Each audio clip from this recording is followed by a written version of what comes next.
you should be wary. Sylvester and Tweety Mysteries. Hello and welcome back to our YouTube channel, guys.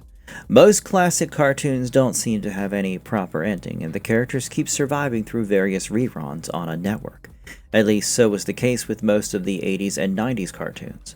Then we have Sylvester and Tweety Mysteries, the very cartoon we will be talking about today, which actually ended up having a proper ending, just not in the usual way endings work, I guess. Warner Brothers saw Looney Tunes and identified the potential of the characters in making another series, but this time based on detective adventures. And it is that very detective show's ending we will be talking about today because it is unlike any other. So, sit tight, because in today's video we will be taking a trip down nostalgia lane and possibly break the illusion most of you all had about the show's possible ending. That's one thing for being a cat. 9 lives come in handy. A new spin on an old chase, why this show existed. So let us look at what this show is about and why it even existed. The Sylvester and Tweety Mysteries aired on September 9th, 1995 on Kids WB, which follows Sylvester the cat, Tweety, Hector the bulldog, and the brain of the group, Granny, who together travel the world solving mysteries here and there. Quite literally here and there, as their mystery location changes frequently, from it being Venice at one point and then it being Egypt the next, or even Hollywood. Basically, the passive old Granny we know from the previous Looney Tunes series isn't so passive in this one. Instead, she is famously a globe-trotting detective here. Now, all the episodes were 23 minutes long in the first season, or 11 minutes per 2 mysteries in an episode, created around this whodunit or caper, where Sylvester is once again seen engaging in several failed attempts at trying to devour Tweety, which plays alongside the actual detective plot of the show.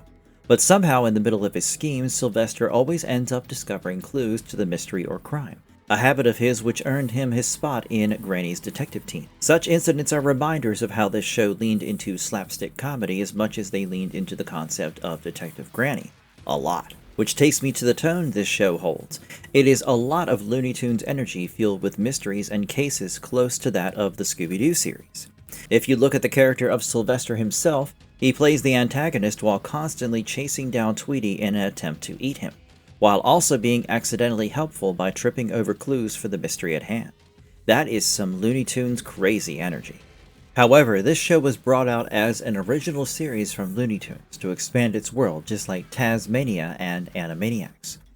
So Sylvester and Tweety Mysteries is not reruns or anything. It is an actual structured series with proper cast and formats to it, as a part of Saturday morning shows. The cast that carried the mystery. Joe Alaskey is the linchpin holding the whole show together. Why, you ask? Because, believe it or not, he has voiced both the characters of Sylvester and Tweety, the rival duo. So on one side, he is still the ever-hungry cat waiting to feast on the yellow canary, who willingly or unwillingly gets dragged into helping out Granny with her cases. And Joe does a heck of a good job at voicing him too, with the way he so perfectly captures Sylvester's lisp and frustration in his tone. While on the other hand, he is also the yellow canary, well aware of his perilous situations, and knows how to use such instances in his own favor. Basically like using his innocence to stir more drama. Classic. And Joe's voice imbibing that sweetness in Tweety's voice with just enough slyness to it makes it natural. Now, our Granny was voiced by none other than June Foray herself. You may know her voice from Rocky the Flying Squirrel or from Cinderella, Peter Pan, and many such other pieces. Granny is presented as the ever-sharp and unflappable globe-trotting detective who is always a few steps ahead of everyone else in the room, and not just some mere old lady from the original shorts. Then we come to Hector the bulldog, the acting bodyguard of Tweety, and the enforcer of Granny's rules in the house. He is voiced by Frank Welker, best known for his roles as Fred Jones in Scooby-Doo, and even Garfield the Orange Cat. Tie those four together and you get a simple triangle of motivations. Granny seeks justice, Tweety needs to survive the episode, Sylvester needs lunch, and Hector holds it all together with the power of brute force. You might see other Looney Tunes characters occasionally make cameos, but it always comes back down to these four. From a visual standpoint, creator Tom Minton actually said that Hector himself served as a hybrid of many of the studio's other aggressive canine cartoon characters. A very interesting bit of trivia about the show's process of developing its secondary cast. We named that character Hector, In the Sylvester and Tweety Mysteries, he serves as an amalgam of several Looney Tunes aggressive canine. 5 seasons of crimes, gags, and near misses. The 5-season run on Kids WB from 1995 to 2000 and the final episodes on Cartoon Network in 2002 really doesn't deviate from the Mystery of the Week formula, just the formatting was tweaked a bit. There are 52 episodes, 91 mystery segments, 13 episodes made up Season 1, and each of these episodes was a full 23-minute mystery, as was also the case with the later 2 11-minute segments per episode format established in Season 2. The formula for these later episodes followed Granny taking herself and her pets to different parts of the world to solve various crimes and mysteries. Sometimes it is a stolen jewel, sometimes a counterfeiter, or an impersonator, a cursed location, a sabotage, etc. The very first mystery starts in New Orleans, where the group has gone for a singing competition in which Tweety is performing. So when Tweety is taken, Sylvester is the only hope Granny has of recovering him. Other early adventures included trips to Monte Carlo for Grand Prix intrigue, Copenhagen, where Granny turns out to have an impersonator, or the Australian outback, looking for missing sheep. All in all, the city and crime change, suspects change, but it's always the same old recipe. The key constant in this format is Sylvester. His obsession with catching Tweety always comes in handy when solving a mystery. He may set a trap for Tweety, which ends up catching the criminal instead. Or in trying to capture Tweety, he may accidentally knock over something, which would turn out to be the single evidence Granny is trying to obtain. And the only character in the whole world to experience such events is Sylvester. His adventures are, you guessed it, narrated by Sylvester himself, who walks the audience through each caper whilst trying to impede it as much as he can. He receives no credit for this and normally just gets a beating from Hector instead. Another thing to add is how Sylvester is always the one to sense trouble around the corner, though no one else really believes him. Soon the program's tone takes a shift. While Season 1 uses the full-length episodes as a whole story, focusing more on the mysteries, from Season 2 onwards, a 2-segment format comes into effect, from where the program seems to rely more on gags, but still maintains a mysterious element. The program also earned some awards and nominations, multiple Daytime Emmy Award nominations in Special Class Animated Program category, especially in the year of its debut for the first 13 episodes, while another Emmy nomination and 2 Annie Awards happened for June Foray, Granny's voice actor. One structural fact is that it's a truly episodic show. No storyline carries on into other episodes. Each episode resets to 0. Basically, there is no serialization. This makes the finale stunt more memorable. It is the first time that a reset button is intentionally not used by the team. The planned finale that WB never aired. Kids WB did have a date on the books to officially end Sylvester and Tweety Mysteries, and had the real final broadcast date for the series' conclusion already locked in. As noted by IMDb, the 2-part finale, The Tail End / This Is the End, was intended for a broadcast on February 12, 2000. The series was cancelled by Kids WB, however, prior to that day, and the finale was pulled from the lineup. Despite being finished and ready for broadcast, the series' conclusion was left shelved, while reruns of earlier episodes kept Sylvester and Tweety Mysteries a technical fixture on the Kids WB programming slate. This completed, unaired finale then sat dormant on the shelf for around 2 years until Cartoon Network, per IMDb's episode trivia section, eventually picked it up and aired the orphaned finale as new content, slotted into its Sylvester and Tweety Mysteries rerun schedule on December 13, 2002. It stands as one of the most curious finales in Saturday morning television history. The last completed episode is both the first to air and the only to air on a network originally not intended, Cartoon Network. A significant portion of Kids WB viewers of this series never even got to see it conclude, with their perception of the show simply being that it vanished. Instead, the send-off that the Saturday morning viewing audience 2 years later received was technically for the viewers of the Cartoon Network rerun. The Tail End? A Cult of Cats and a Final Scare. This is the first half of the final episode called The Tail End. This episode centers around Sylvester being targeted as the accused. Yes, that's right, the tables have turned. Suffice to say, this is an unexpected shift in the tone and usual storyline of the cartoon. While Sylvester is usually the aggressor who incites others and brews troubles, this time it is him who is the victim.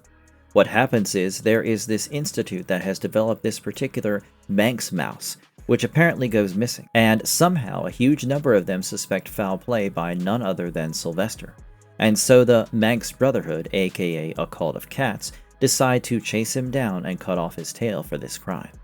Now it is up to Granny to be able to solve this mystery.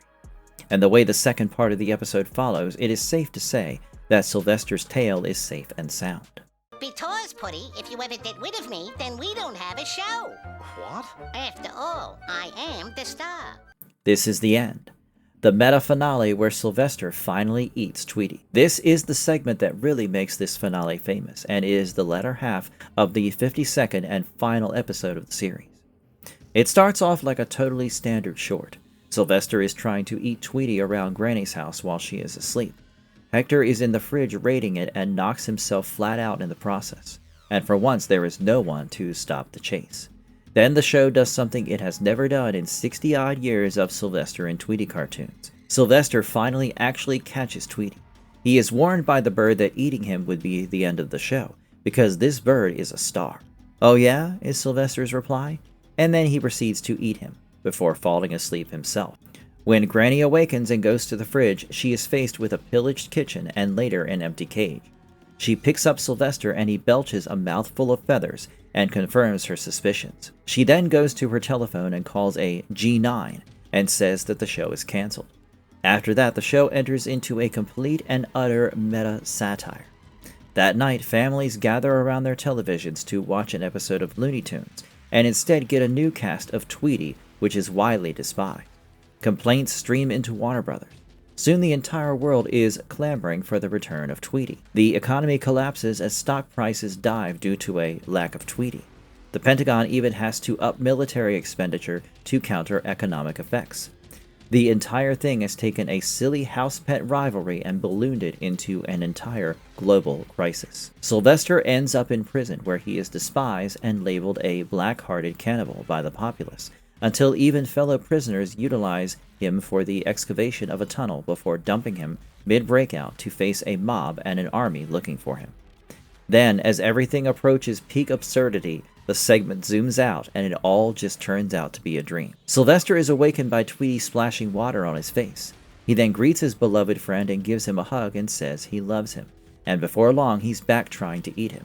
It is still Sylvester after all. But Tweety is able to persuade him otherwise, and they embrace instead before Tweety's sign-off, which effectively becomes one of the most highlighted statements of the series. See? This is why cartoons are special. Anything can happen. For a finale of this kind, it is very innovative for a Saturday morning show.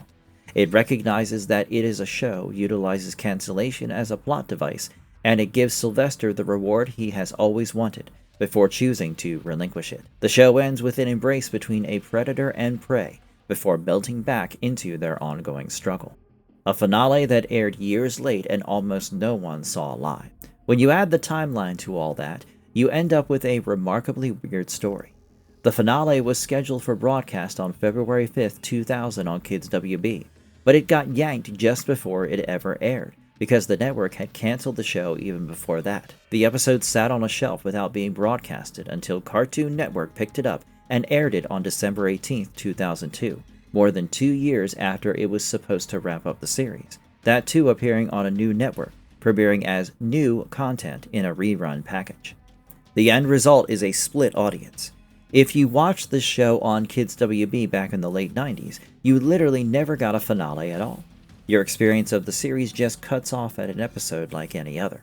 It was the early 2000s Cartoon Network crowd who stumbled across the episode where Sylvester, of all cats, finally succeeded in catching his bird. And that gap means that the show ended twice. Once for a network's audience where the series simply ran its course, with no announcement or fuss. Once for another network's audience with a special episode specifically crafted to wink and nod to its own end. Meaning while the show was a part of many childhoods for the audience of Kids WB, who actually deserved the finale, the 2002 Cartoon Network crowd is the one who actually got the special finale. WB kids basically never got to see the finale. It's a pattern that happens to canceled shows far more often than anyone expects. There's actually a last episode that sometimes works remarkably well, and network scheduling makes it a non-event that we miss in real time. Did the show ever build towards the ending? For 5 seasons, the entire engine of the show is that Sylvester is just never going to eat Tweety, no matter how close he is. That's the punchline episode after episode. The show never even suggests a final try, or adds any real weight or tension to whether the chase ever concludes, which makes This Is the End not so much of a natural fit on paper. The episode doesn't wrap up a plot line from earlier this season or resolve any hanging questions about the granny, or Hector, or the show's whole detective concept. What it does instead is take the single loose end that the franchise has been sitting on since the 40s of, will the cat ever eat the bird? And uses it as a concept to tell a story about consequences and self-aware metahumor. So was it earned? No, not in a serialized or a plotted sense. No cartoon show was ever going to build a moment like this. But as a what-if thought experiment, it's an honest escalation of that decades of pent-up frustration. And thanks to its being a dream, it's able to ask that what-if scenario without actually altering the broader context of the Looney Tunes verse. Which means Tweety's going to turn up in cartoons long after this, too. It feels less earned and more overdue. Just a natural question the entire format had been dodging. Why end with a meta dream instead of a straight mystery? Most of the episodes of this show have a familiar template to them. A crime, some suspects, some wacky antics, and then a resolution. The finale shoves that form out of the window and closes the series off with an episode meta commentary on the series itself. This choice buys the writers opportunities a typical episode couldn't afford. It allows them to shatter the fourth wall more directly, like Tweety directly addressing being the star of the show, or Granny making a live call to issue the cancellation. It enables them to visualize what a realized dream for Sylvester over his decades of pursuit actually means. And it grants a moment of real sincerity with a Sylvester Tweety hug, and Tweety closing out with an ode to how the arbitrary nature of cartoons are the reason why any sort of story is possible within them. The dream motif is likewise working overtime here. It keeps the protagonist safe, ensuring that Tweety's not truly dead, and therefore not undermining future episodes or portrayals of characters. It gives the writers freedom to take chances, but without ever altering a 70-year-old property. And as a result, it's an utterly fitting end for the Looney Tunes universe. This franchise has had a long history of playing within the metaspace. And honestly, it feels incredibly on brand for Looney Tunes as a franchise, which has a well-documented history of breaking the fourth wall and playing with its own status. The cartoons joke about their own "that's all folks" end cards, characters occasionally acknowledging they're on camera, and so forth. This Is the End takes that to its logical extreme, where the joke is a show within a show itself, which is about to be cancelled, only to be undone almost immediately.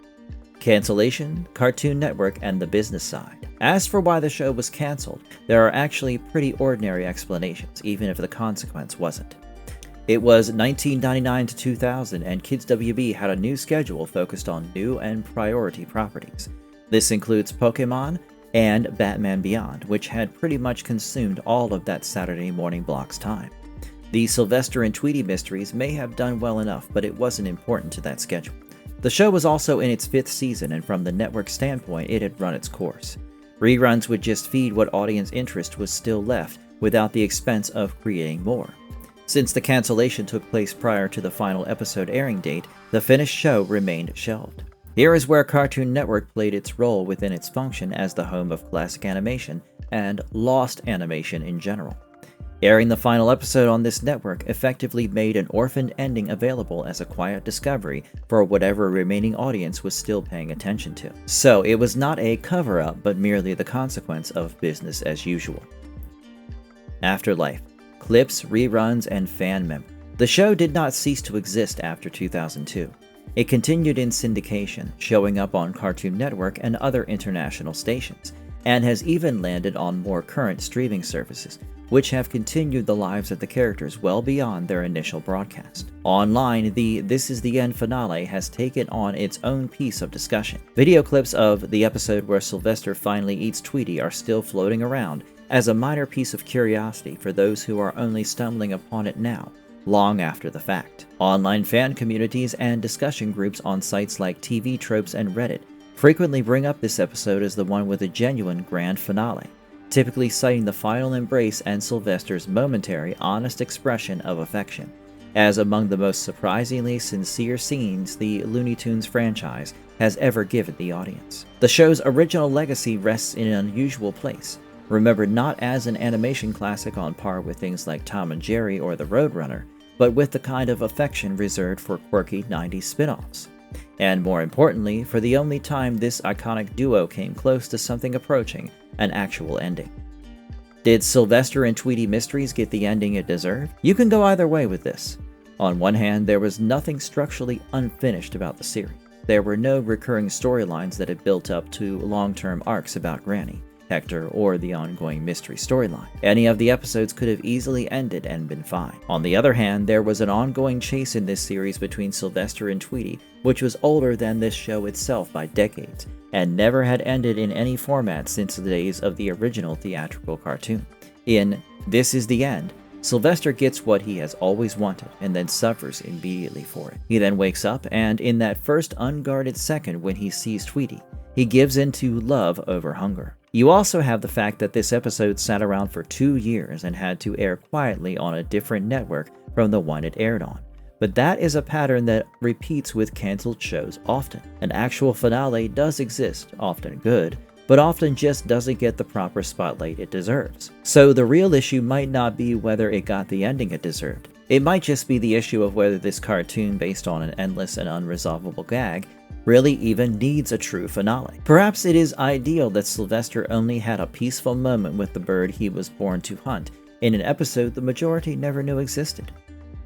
So, it is fair to conclude that Sylvester and Tweety Mysteries ended the way many other 1990s cartoons ended, cancelled off screen and later given a quiet finale in one of the many reruns of the show by Cartoon Network as a hidden goodbye. The two-piece finale of this cartoon gave us the novel scenes of Sylvester being in danger of actual enemies, and him ultimately achieving his one dream of catching Tweety, just for him to choose friendship over food at the end. So tell me, do you think more classic cartoons should get such endings, where the primary joke itself is finally tested out? And let me know in the comments below if you think Sylvester truly deserved that one hug. That is all for today, folks. Don't forget to hit the like and subscribe button. See you all next time.